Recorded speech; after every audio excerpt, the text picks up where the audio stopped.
Ikaw ba ay tuluyan ng kinalimutan ng mahal mo? At nararamdaman mo talaga na hindi ka na niya namimiss.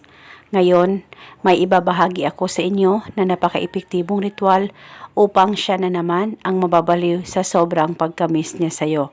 Basta gawin itong ritual sa mabuti at hilingin ng buong puso. At dapat palagi kang positibo sa mga ganitong pamamaraan at dapat buong buo ang loob mo na gawin ito. Ito ay napakasimple at napaka-epektibong ritual. Basta gawin ito sa kahit na anong araw o oras na gusto mo. Una, ang gagawin mo lamang, kunin mo ang cellphone mo at hanapin mo ang larawan niya dyan sa cellphone mo. Baka titigan mo ito ng maigi, mag-focus at mag-concentrate ka at ibulong mo ang spell na ito. Pangalan at apelido, ikaw ay mababaliw sa sobrang pagkamis mo sa akin. Ibulong mo lamang ito ng paulit-ulit kahit ilang beses.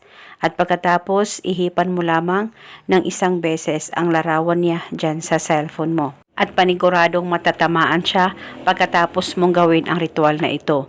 At siya na naman ang mababaliw sa sobrang pagkamis niya sa iyo.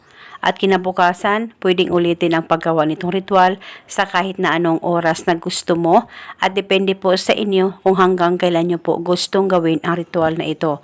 Lalong-lalo na kung LDR kayong dalawa, ay mas mainam na gawin mo ito araw-araw nang sa ganon, ikaw ay mamimiss palagi ng mahal mo. At isa itong gabay at paraan para maging okay at patuloy na magmamahalan kayong dalawa ng partner mo, lalong-lalo na kung LDR kayo. At kung may actual photo ka sa kanya, ay pwede mo rin gamitin sa paggawa nitong ritual at pagkatapos ay pwede mong uunanan ang actual photo niya kung meron kayo sa kanya. Depende po sa inyo. At eto muna sa ngayon, maraming salamat po sa panonood. May God bless us all.